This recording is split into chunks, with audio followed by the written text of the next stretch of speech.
Coming up on Tech Edge, English language learners.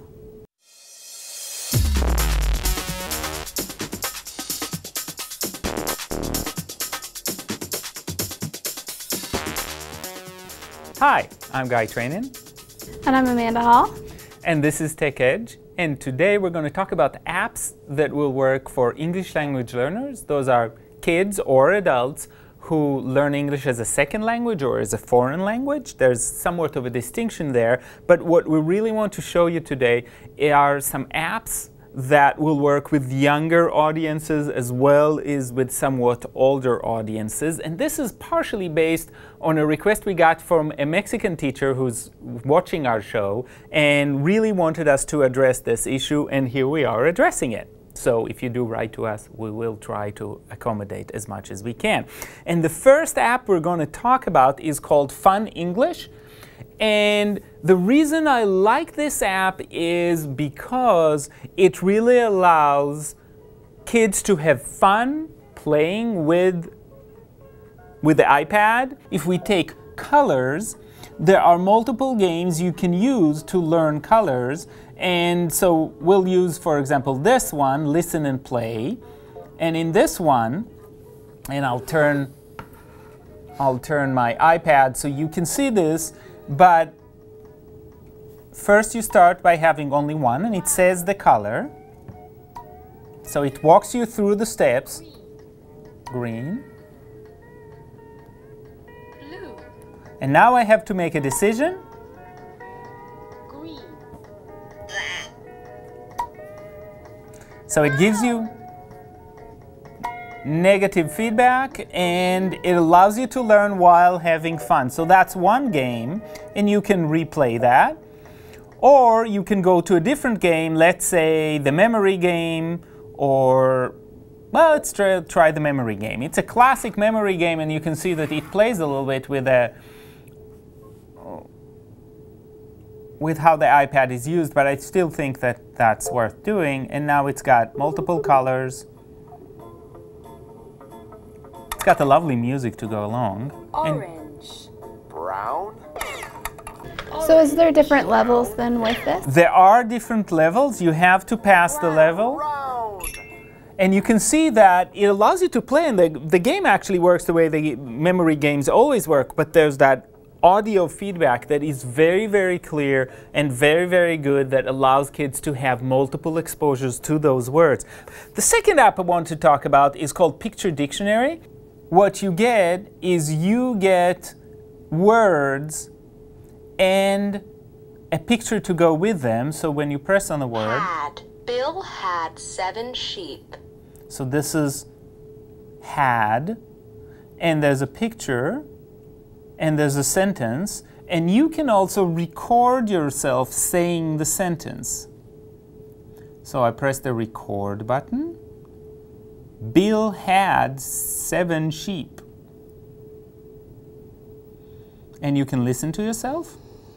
Bill had 7 sheep. And if you want, you can sheep. And this is, by the way, a sound that is considerably difficult for me, the long E sound. And you can also send sheep this to the app. By the way, a sound that is. You can send it to the app, and then another person, including the teacher, can listen and see if you're saying the word correctly or not. So this is very interactive, and again, while it has the text, which I like, the fact that it has a text, the text is not necessary. The reading skill is not necessary to use this app well. So you can go back, and you can see that it's got the whole alphabet, and it'll have words for each letter of the alphabet, but it'll allow you to practice. Pacifier. The baby has a pacifier. So it allows you to explore different words in different contexts. Page. There are many pages in the book. And you've got a few to show us as well. I do. Okay, so. The first one I'm going to show you is actually called Action Words. Rubbing. So it says the word in English, and then Okay. you have to find the picture that actually goes along with the English word. So, for example, when you pick, like, Yes. pick one that's wrong, right? Working. So working, so if I pick the wrong one, you'll hear that button. It tells you that you didn't pick the right one.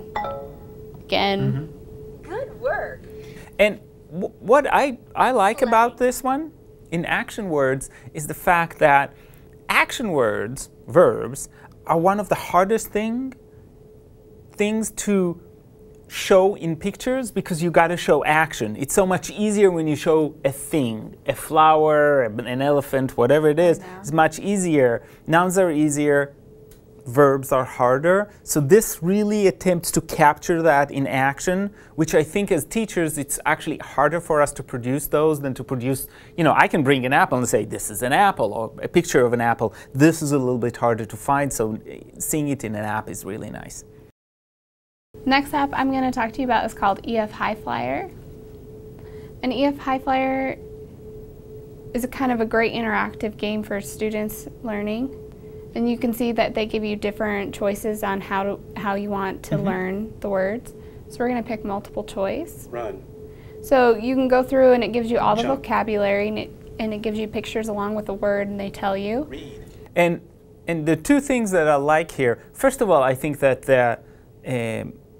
the visuals in this are very, very nice. There's something very unique about them, and it's a totally different look, and it's very clear that they've invested a lot in the look. The other thing that I like is that you can actually learn. So unlike the Action Words app, where you're constantly tested, and you either know it or don't, here you can look at the pictures, hear them being said, and you can press the button and hear them again. Right. Before you actually take the test. Right, and I agree. I like that too because I like how students, again, even if you get to the last part, you can go back if you're not quite sure, so you can constantly keep going over it until you're ready to play the game. Yeah. And then when you're ready, it gives you the picture, and then you have to pick which picture goes along with or which word goes along with the picture being shown. Okay, let's look at some of the other ones that are here. Can we go back here? Yep. So then if we choose going listen and choose, Sing. you again can go through the vocabulary, and then once you're ready, you can start. And it actually reads it to you, and then you have to pick the picture that goes along with it. So this is actually more listening and then picking the picture, which would be And this was eat, helpful. so this is correct? Yes, and very, very strong positive response, and here it integrates the word itself, so it's reading it, so kids can already start connecting the print. Okay. Is there another good one? several. We can pick matching. Okay. Talk. So again, we'll Jump. go through it. And then you have to pick the one that goes. So for example, I'm going to say this goes here. Read. So you have to pick the puzzle piece that goes with the picture. So right goes here, and talk. Right. Talk. Oh, so it solves it for you if you don't know. It doesn't let you just try. And so we looked at 4 apps today. All apps can help English language learners acquire some basic vocabulary, some basic reading skills, but really the focus was on vocabulary, which is the first thing that has to happen for kids who are coming into classrooms that need to know basic English or are just starting out learning English as a foreign language and need a few words to work. We looked at nouns, we looked at verbs, and some interactive activities that allow them to really get those basic concepts. And I think it's great also, not just for ELL teachers, but also for teachers in the classroom when they're having their students, do stuff that is maybe too much of a higher level for these ELL students. They can have the kids get on an iPad and do this while the other kids are doing the assignment. Okay, and we'll see you next time on TechEdge.